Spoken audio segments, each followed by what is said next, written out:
People with high cholesterol levels don't get Alzheimer's. Why don't they get Alzheimer's? Because what does the brain love? Fat. So what's a good cholesterol level? Oh, probably 200, 250. So see what's happened? They've got many people on cholesterol-lowering medication. They've got everyone on the fat-free diet. And because you're not getting the feeling of satiation or satisfaction when you eat, the person eats huge amounts of carbs. They've lowered the cholesterol level so they can get more people on cholesterol-lowering medication. And people are eating margarine. Oh, surely all of that has reduced heart disease. No, it's still the #1 killer.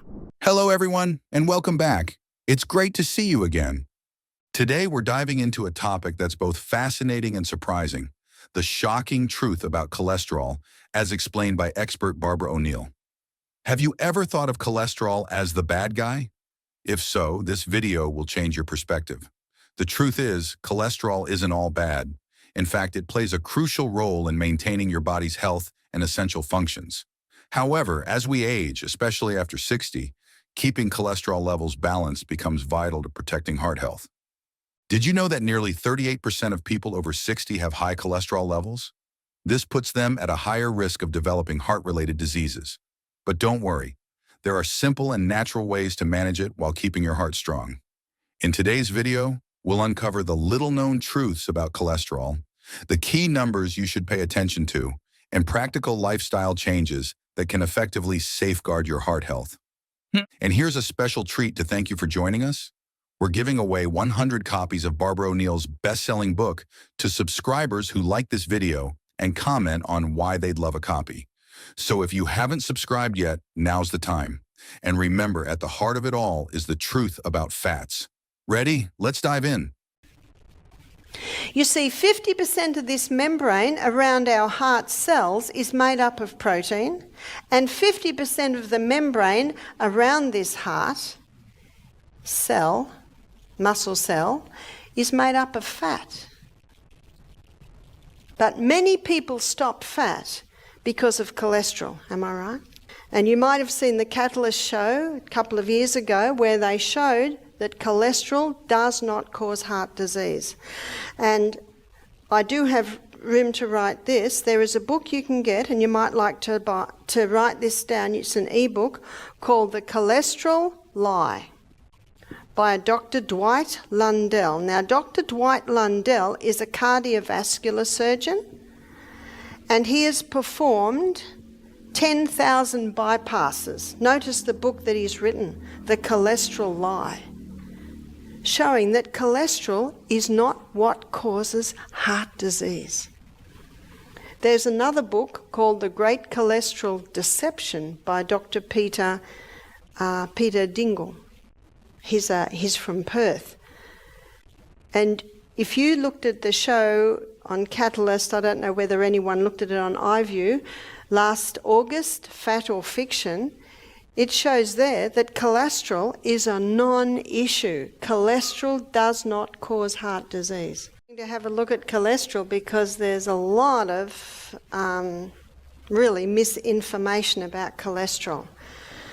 So with cholesterol, 80% of the cholesterol that the liver makes is made from glucose. And 20% of the cholesterol that the body makes is made from fat. You see that equation? It's not the butter on the bread, it's the bread under the butter that's the problem. And last night we looked at the dangers of wheat and how when the wheat was hybridized in the 1950s, it produced a type of wheat that is very difficult for the body to handle. Now, last night we looked at how it gets the blood sugar level up higher than even sugar because of the type of starch that was created in the hybridization process. And in a minute, I'm going to show you the gluten and how it actually affects the function of the heart. But first of all, we'll look at cholesterol. Now, there are two types of cholesterol, two main types. There's high-density lipoprotein called HDL, and LDL is the low-density lipoprotein. So let me draw a heart vessel here and show you what's happening in the heart. Because HDL and LDL, they're like the maintenance team on the blood vessels in the body. And HDL's role is to carry away excess cholesterol. So it's called the carrier. Whereas LDL, it's the repairer and the rebuilder. That's its role in the body. So when you consider that LDL is the repairer and the rebuilder, where are you going to find LDL? You'll find LDL wherever there's a need for repair, wherever there's a need for rebuilding. So the two different types of cholesterol are high-density lipoprotein, HDL, and low-density lipoprotein. Because of its low density, LDL is always found on the edge of the blood vessel. And because of its high-density lipoprotein is always found in the middle. That's where you'll find the two different types of cholesterol. Now, let's say a person is a smoker. 4,000 chemicals in one cigarette, and that can cause damage in the arterial wall. So the chemicals in cigarettes can cause a hole in the arterial wall. Mercury, it's a neurotoxin. It can cause a hole to be made in the arterial wall.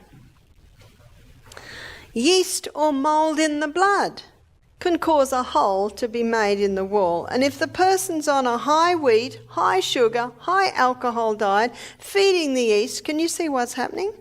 What's going to plug up the hole in the arterial wall? LDL. LDL plugs it up. Remember what LDL is? The repairer and the rebuilder. It'll plug up the hole. That's what it does. When LDL works to repair the artery walls by filling in these gaps, it's important to understand that this is merely a temporary fix. Over time, if the root causes of damage, such as smoking, high sugar diets, and toxins like mercury, are not addressed, more LDL will be sent to repair the damage, leading to cholesterol buildup in the artery walls. This is what ultimately causes arterial blockages. As LDL continues to deposit in damaged areas, it can gradually harden, narrowing the arteries. This process is known as atherosclerosis. Narrowed arteries restrict blood flow, increasing the risk of cardiovascular problems such as heart attacks and strokes. However, it's important to note that cholesterol itself is not the root cause.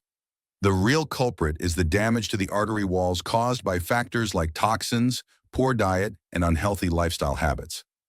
On the other hand, HDL, high-density lipoprotein, helps maintain balance by carrying cholesterol away from the arteries and back to the liver, where it is processed and eliminated. This is why HDL is often referred to as good cholesterol. Maintaining a healthy balance between LDL and HDL is crucial for heart health. Eating a diet rich in healthy fats, exercising regularly, avoiding smoking, and limiting alcohol consumption can all support this balance. Instead of solely focusing on lowering cholesterol, addressing the root causes of arterial damage is a more effective way to tackle heart disease. This means paying attention to what we eat, avoiding toxins, and managing stress, all of which play a vital role in keeping our arteries and heart healthy. Now, what's supposed to happen is the person's supposed to stop smoking, the person's supposed to get out of the mouldy house, the person's supposed to get the mercury fillings out of their mouth, or instead of having tuna and salad for lunch, they have hummus or lentil burgers and salad for lunch. The person's supposed to stop smoking and drinking and high wheat, high sugar. And at the same time, that's a person's supposed to be eating highly nourishing food.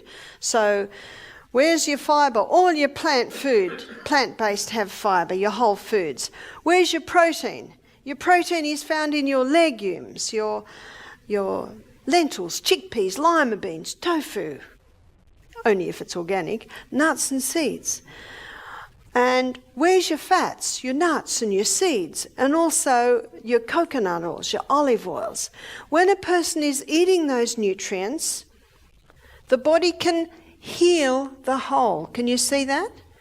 All those nutrients basically are all the building materials that the body needs to heal the whole. And then HDL comes along and takes away the excess cholesterol. Can you see how these two work together in maintaining the arterial wall? And often LDL is blamed as the bad cholesterol. The body doesn't make anything bad. No, they work together in maintaining arterial strength. Because if nothing plugs up the hole, the blood can leak into the tissues and we can die. What an amazing body that God gave us. But do you know what's happening with many people? Many people don't realise what the smoking's doing to them, or the drinking, or the wheat, or the sugar, or the mouldy house, or the mercury fillings in their mouth. Many are sick through ignorance. So they continue. And the person's so busy they don't have time to cook the lentils, and all they've got time for is cereal, or the quick sandwich for lunch, or the quick pasta 2-minute noodles for tea. And so they don't have the nourishment needed to repair the hole, not just plug it up like LDL, to actually repair it so HDL can be taken away. And so what's happening in the arterial wall? It's building up and up and up and up and up and up. So what's happening in the arteries? It's called atherosclerosis or arteriosclerosis. When I worked as a psychiatric nurse for 18 months, I worked in the operating theatre, and we would do basic surgical procedures on psych patients. And we did a bypass one day. And when the artery had been taken out, and what do? They actually cut one from the leg here and sew that in the heart. And by the way, that artery wall is not made of strong stuff like this artery, so it's not going to last as long. And the surgeon got the artery that had been cut out, and he got like tweezers, and he started to pull the white gristle out of the artery. And we look at that white gristle and we go, oh, that cholesterol's bad. But do you know what is never addressed? Why is it there? Why is it there? And you know, some people don't have any build-up on their arteries. Why do some do and why do some don't? Newton's third law of motion states that to every action there is an equal and an opposite reaction. There is always a reason. And so what people are told, it's the fat. Yeah? It's the fat. It's not the fat. In fact, every muscle, every cell in the body needs fat. The brain is the fattiest organ in the body. About a year ago, Time magazine did an article on fat. Front page of Time magazine, little curl of butter, and it said, fat. No, it said butter. Why we were wrong on the fat. And it was about a 6-page article, and it addressed all the research that had been done or quoted in the 80s, saying fat was bad, showing that all this research was flawed research. For many years, we've been led to believe that all fats are bad, leading to the rise of low-fat diets. Unfortunately, these diets are often packed with processed foods high in sugar and refined carbohydrates. These dietary choices have significantly contributed to the global obesity epidemic, increasing the prevalence of heart disease, diabetes, and other chronic illnesses. By removing healthy fats from our diets, we often replace them with unhealthy alternatives, which can result in even more severe health problems. Healthy fats, such as those found in avocados, nuts, seeds, and olive oil, play an essential role in our bodies. They support brain function, hormone production, and cellular health. Additionally, these fats help maintain a sense of fullness, making it easier to manage weight. The issue isn't simply how much fat we consume, but rather the quality of the fat we're eating. As we reassess the role of fats in our diet, we must also acknowledge the importance of fiber. A diet rich in fiber from fruits, vegetables, and whole grains offers numerous health benefits. Fiber helps lower cholesterol levels, improves digestion, and supports heart health. It also helps regulate blood sugar levels and provides essential nutrients the body needs to function at its best. And when someone has a heart attack, or someone has a bit of a build-up and a potential to heart attack, what do they put on? Cholesterol-lowering medication, yeah? Well, your liver is the organ that makes cholesterol. And what this medication does, two of the most popular are Lipitor and Crestor, they block the pathway in the liver that the liver uses to make cholesterol, thus stopping the body making so much cholesterol. But that pathway is also the pathway that the liver uses to make coenzyme Q10. Have you heard of coenzyme Q10? That's your heart protective enzyme. So someone has a heart attack, goes on cholesterol-lowering medication to prevent a heart attack, they can actually be increasing the risk of heart attack. There is no research to show that Crestor and Lipitor prevent heart disease. Did you know that? There's even a book called The Human Cost of Lipitor. Let me tell you the side effects of Lipitor. Muscle wasting, interested? Dementia, Alzheimer's, memory loss. And they've added another one to that now, breast cancer, because it's from cholesterol that all our hormones are made. In fact, if cholesterol levels go too low, that person's going to be vitamin D deficient, and there are 2,500 receptor sites on the DNA for vitamin D. Body can't function without vitamin D, and vitamin D is made from cholesterol. Sex and stress hormones can't be made properly if you don't have enough cholesterol.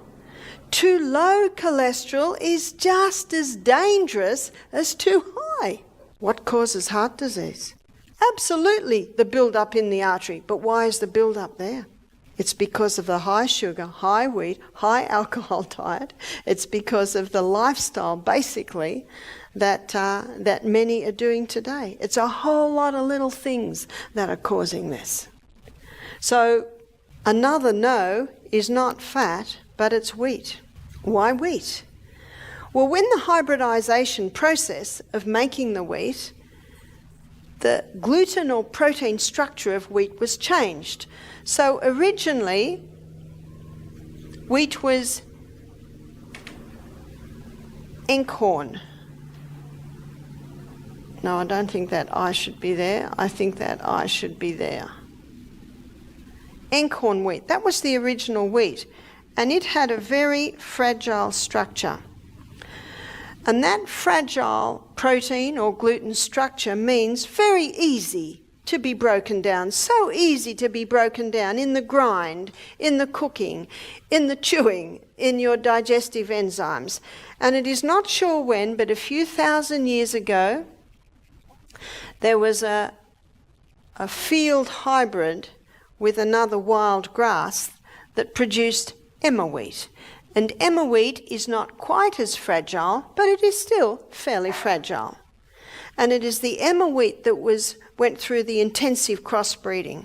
So the hybridized wheat that was hybridized in the 50s went worldwide in the 70s. So by the 1990s, in New Zealand, in Australia, in America, every pasta, every wheat, every cereal, every donut, cake, etc., is made of the hybridized wheat. And that structure of that hybridized wheat is incredibly complex. Very difficult for the gut to break down. And you look at the timeline, 1990s, well established, that's when all the gluten intolerance, gluten sensitivity, gluten intolerance to the point of celiac. Celiac can't even touch it. Gluten intolerant, really, they should only have it once in a blue moon. Gluten sensitive, they can probably have a slice of bread or wheat.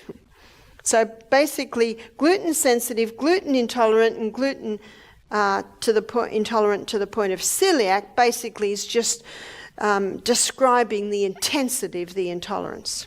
The significant rise in the number of people sensitive to or intolerant of gluten has drawn attention to how wheat consumption affects many individuals. As more people report adverse reactions to gluten, healthcare experts are reevaluating dietary recommendations. It's important to understand that while some people can tolerate small amounts of gluten, a large number cannot handle even the tiniest amounts. This difference highlights how our bodies react differently to modern wheat compared to ancient wheat varieties. Many people may not realize that wheat is present in countless food products, making it challenging to completely avoid gluten. Processed foods often contain hidden sources of gluten, leading to accidental consumption. For this reason, those who are sensitive to gluten need to become skilled at reading labels and identifying potential gluten sources in their diet. Research has shown that modern diets high in processed foods and sugar exacerbate issues related to wheat and promote inflammation. This inflammation contributes to various health problems, including obesity, diabetes, and cardiovascular diseases. In contrast, a diet rich in whole foods such as fruits, vegetables, lean proteins, and healthy fats can help reduce these risks and support overall health. To determine whether you might be sensitive to or intolerant of gluten, some experts recommend trying an elimination diet. This involves removing gluten from your diet for a specific period and then reintroducing it to observe how your body reacts. This approach helps identify your individual tolerance levels and create a diet plan tailored to your needs. Thank you for watching today's video. We hope it clarified some confusion about gluten and provided practical steps to improve your overall health. Remember, it's never too late to make positive changes for your well-being.